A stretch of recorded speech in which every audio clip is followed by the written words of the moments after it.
For this example, again, we are dealing with the flux density. Yeah, we are given a solid conductor of a circular cross section, which is made of a homogeneous non-metallic material. Okay, if the radius is A, is 1 millimeter, and the conductor axis lies on the z-axis, and the total current in the z direction is 20 ampere. You need to find the following things. Yeah. Okay, the first one is the HV at 0.5 millimeter and the BV at 0.8 millimeter. And finally, the total magnetic flux per unit length inside the conductor. Okay, so let's catch the problems here. We are given a circular cross section, a conductor. Okay, this is your conductor, a circular cross section, which is made of non-homogeneous material. Homogeneous non-magnetic material. Non-magnetic means that the permeability should be equal to mu naught. Yeah. Okay. We are given that the radius of this conductor is A, okay, which is 1 millimeter, and we have a current which is pointing toward the z direction. So if we assume that this is z direction, the current is 20 ampere towards the positive z direction, and we need to calculate what should be the following parameters. I mean the HV at 0.5 millimeter, the BV at 0.8 millimeter, and then the total magnetic flux per unit length inside the conductor. Okay, so let's have a look at the solution for this example. For the first one, which is HV at 0.5 millimeter, the thing is that we need to use the ACL to solve for this problem. Our intention is to find the H field intensity for a region of R less than A, supposedly, yeah, because 0.5 millimeter is located inside the conductor, yeah. So that's why we need to use the ACL for region of R less than A.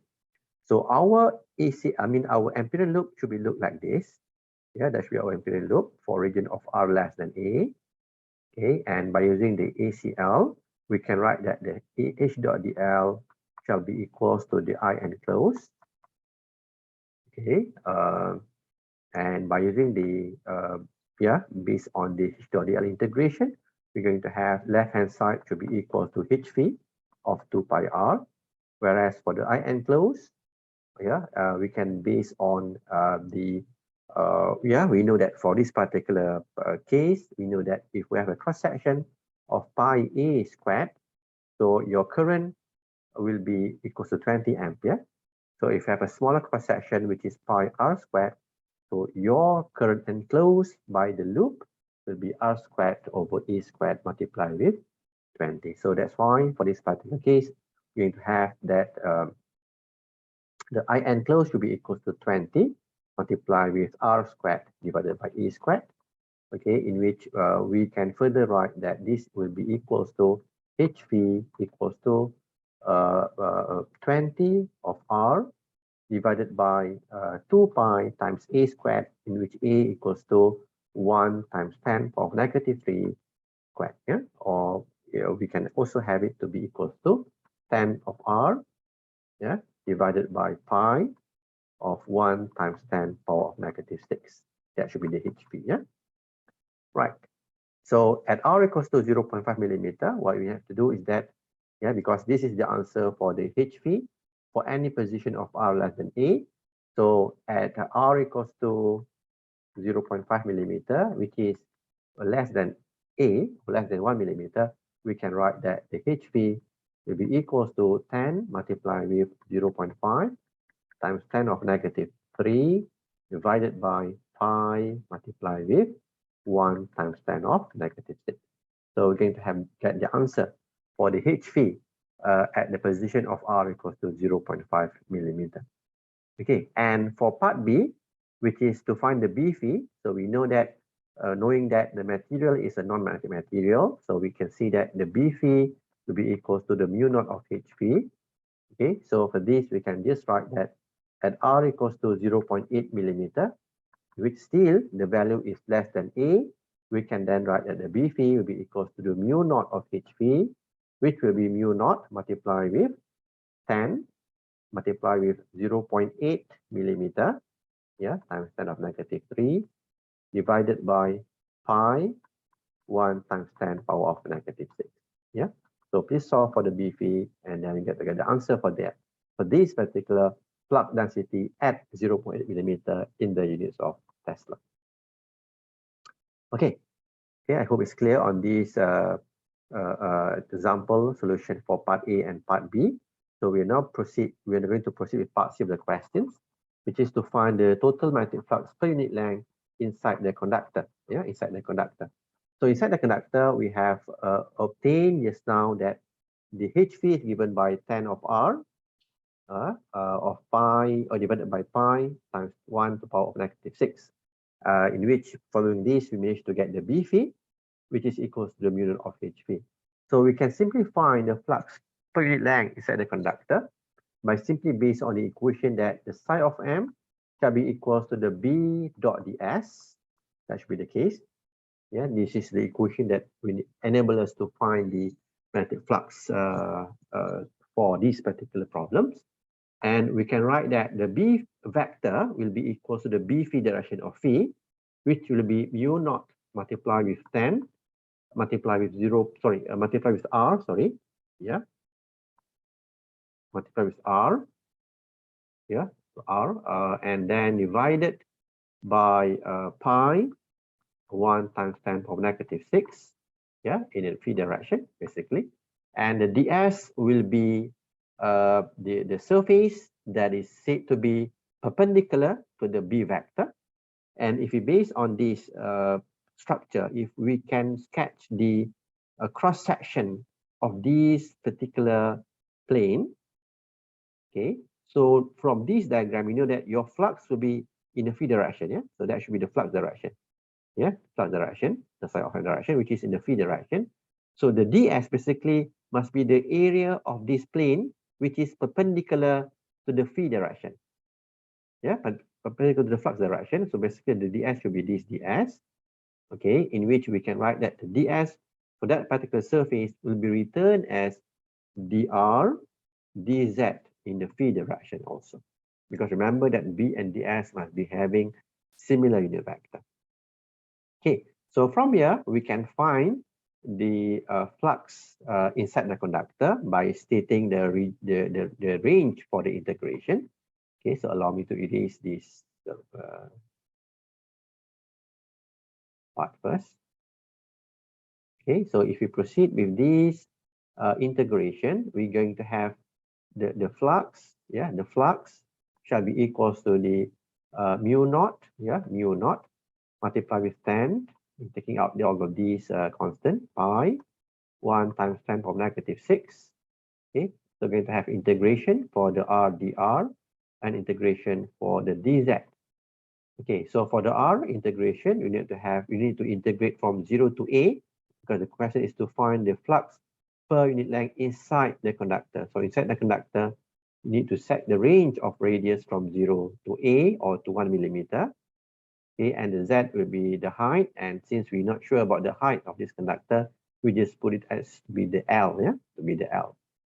Okay, so from here we can have the flux per unit length, yeah, by integrating the dz from 0 to L, we can have the L.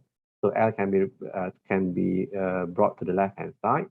So we're going to have mu naught multiplied with 10 divided by pi 1 times 10 to the -6. And this will give us r squared over 2, which will give us 1 times 10 to the -6 divided by 2. Okay, and few things can be cancelled out here. Okay, so we can cancel out 5 and 10, 10 and 2 also.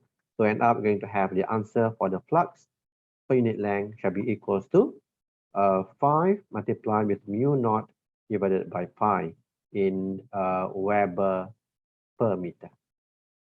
Yeah, so this is the flux per unit length for this particular problem. Okay then. All right, so we're going to proceed with this slide now, in which we're going to conclude what we have learned so far in the electrostatic and magnetostatic field study. So previously, from the electrostatic field, we have identified two equations for Maxwell. The first one is based on the Gauss law, where we have these equations here. Yeah, these equations here, down here. we have the d dot ds closed surface integration equals to the qn closed. Okay, so this is the first law of Maxwell in a form of integral. Yeah, we call this as integral form.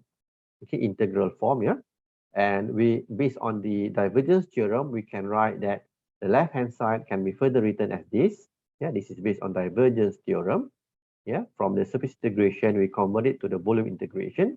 Whereas the enclosed charge, when we write it in terms of the volume charge distribution, we can write it as integration of rho v dv. So as such, when we compare the most left and the most right terms, we're going to have divergence of d equals to rho v. So this is the alternative form of the first law of Maxwell, and we call this as a point form. Yeah. So the d dot ds closed surface integration equals the enclosed charge basically is similar to divergence of d equals to rho v. Okay, and from chapter 4, we have learned that the closed loop integration of E dot dl equals to 0, which states that the energy or the work done in carrying a unit of charge in a closed loop movement will be equals to 0. Okay, so this is based on the energy or the work that we have learned in chapter 4, yeah, which state that the closed loop integration of E dot dl equals to 0.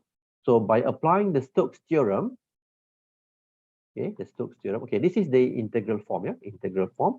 And by applying the Stokes theorem, which we have seen previously, yeah, we can then write that the left-hand side of this integration will give us the surface integration of the curl of E, yeah, the curl of E dot ds, okay, because we have converted the loop integration into the surface integration.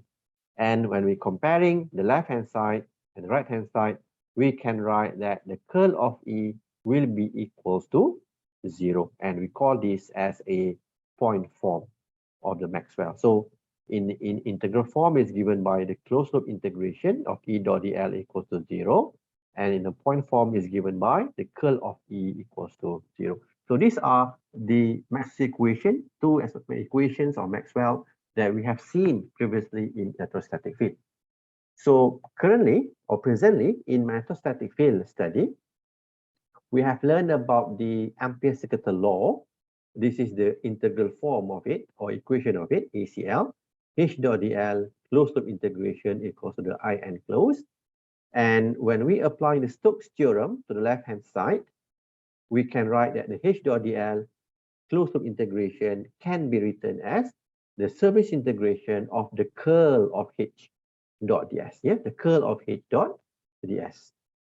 And the right-hand side of the equation, the IN closed, we can also write this in terms of the surface integration when we consider the I enclosed to be in the form of volume current. So we can write that the I shall be equals to the J dot ds, yeah, J dot ds. And we can see that when we comparing the left-hand side and the right-hand side, we can then write that the curl of H will be equal to J. Yeah, the curl of H will be equals to J, which means that we can actually use this operation of curl of the electrostatic field intensity to determine the existence of J at that particular point. Yeah.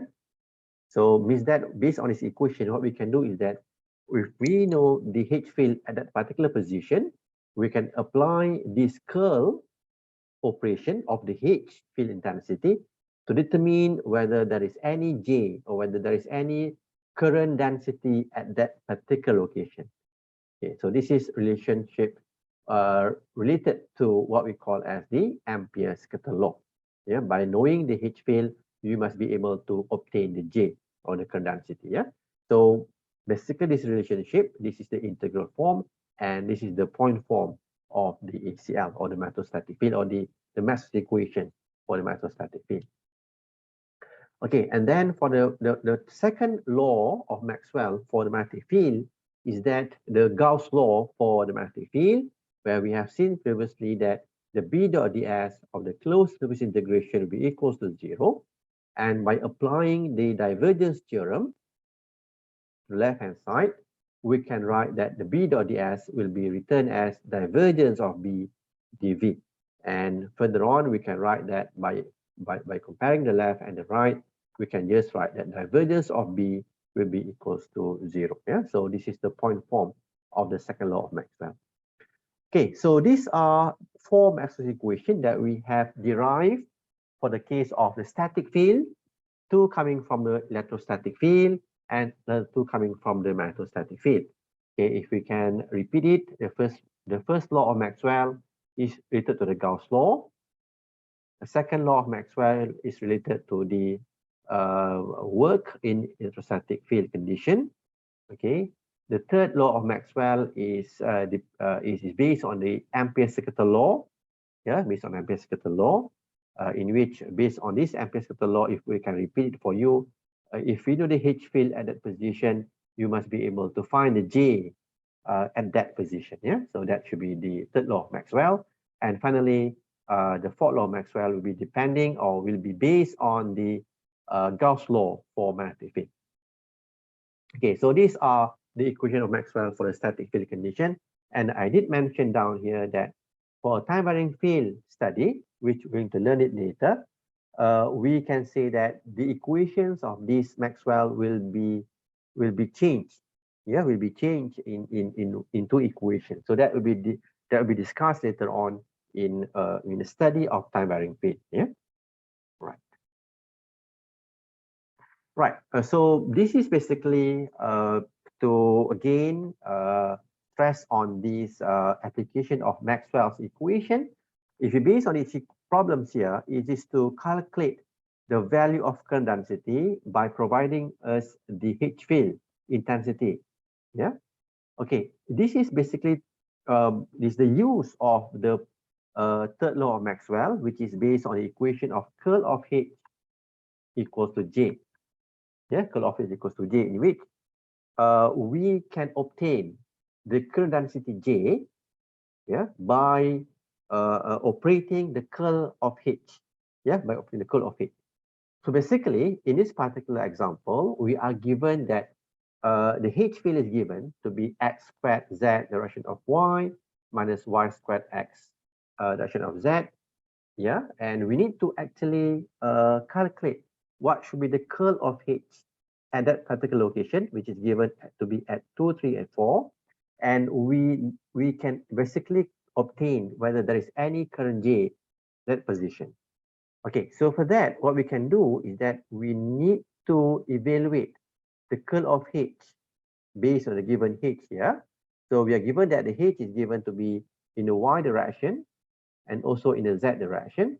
And for this, we need to be based on Cartesian system of coordinate for the curl operators, which will be this one.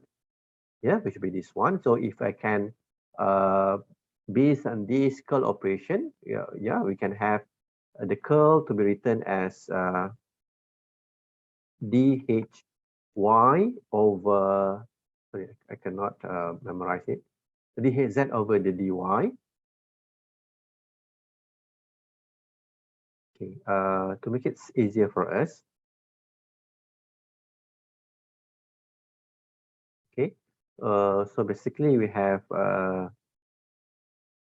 okay, so we have a d dx, d dy, and d dz. So we have hx, we have hy, and we have hz. Basically, for the case of this is x, this is y, and this is z. So for the curl operators, basically going to have a d dy of hz minus d dz of hy, direction of x. Okay, and then we have plus, okay, d dz of hx minus d dx of hz, okay, in the y in the vector. And finally, we have for the z in the vector, we have d dx of hy minus d dy of hx. So that should be in the z direction. Okay, so that should be the curl operators basically for the for the Cartesian system of coordinates. Yeah. Right. So what we need to do now is that we need to find out, we need to evaluate the differentiation of these particular hy, hx, and hz. So if based on this, we only have hy and we only have hz, hy and hz, because hy is the component of h in the y direction and hz is the component of h in the z direction. So we can have that for the first integration here, we have d over dy of hz. So that will give us 2y of x, yeah, 2y of x minus d dz of hy, and that will give us x squared, direction of x. Okay, then for the second integration, the second terms here, we don't have hx, so that should be cancelled out, no hx then. And then for the hz is the differentiation towards x. So then if you base on hz here, differentiation towards x, we need to have y squared. Yeah, so that should be negative y squared, sorry, positive y squared supposedly. Yeah, y squared, direction of y. Okay, and for the z direction, we have dhy over dx. Yeah, differentiation of hy with regard to x, then that will give us 2x of z. Yeah, and there's no hx, so that should be cancelled out, and that should be in the z direction. Okay, so that should be the results of your curl of h. Yeah, for this particular h field integration, and from here it can be said that the curl of h basically will be depending on the coordinate. We have x, y, and z coordinate here, and basically this curl of h will be equal to j. Yeah, will be equal to j because this is based on the Maxwell's equation that we have seen just now, that the curl of h will be equal to j. So what we have produced here basically is the j, which is the current density. So at point of 2, 3, and 4, we can find the current density simply by substituting the x, y, and z. So we can have that at 2, 3, and 4, the j will be 2 multiplied with 3, and then we have multiplied with 2 for the x, sorry. And then we have x squared minus 2 squared here, we have x direction. And then for the y, we have 3, so we have 9 y direction. Plus for the z, we have 2 multiplied with x multiplied with z in the z direction. So end up, we can write here that j, which is the current density at point of 2, 3, and 4, will be equals to 2 times 3 will be 6, 6 times 2 is 12. 12 minus 4 will be 8. So that should be 8 of x in the vector plus 9 of y in the vector plus 16 direction of z. So for this particular case, for the first example, we can see that given the h field intensity, yeah, so we can calculate the current density at the point of 2, 3, and 4 in Cartesian by simply evaluating the curl of h. Yeah, and then substituting the value of x, y, and z as given here, and that will be the current density at that particular location. So that should be our current density. So the same things apply for the rest of these questions. This slide we have B and C, whereby for the B we are given the H field, which is basically this is for the cylindrical system. And then for the third one will be based on the spherical system. So we need to do the same thing as what we did just now. In which we need to evaluate the curl of H first, yeah, for both cases. Yeah, and then from your yield, curl of H will be equal to the J, the current density. You need to substitute the respective coordinates that's given in the question. So that should be the J, the current density at that particular location. Yeah, so this is the usefulness of the third Maxwell's equation, which will enable us to calculate the J, the current density at any given position, as long as we manage to calculate or we manage to evaluate the curl of the vector H at that position. Yeah.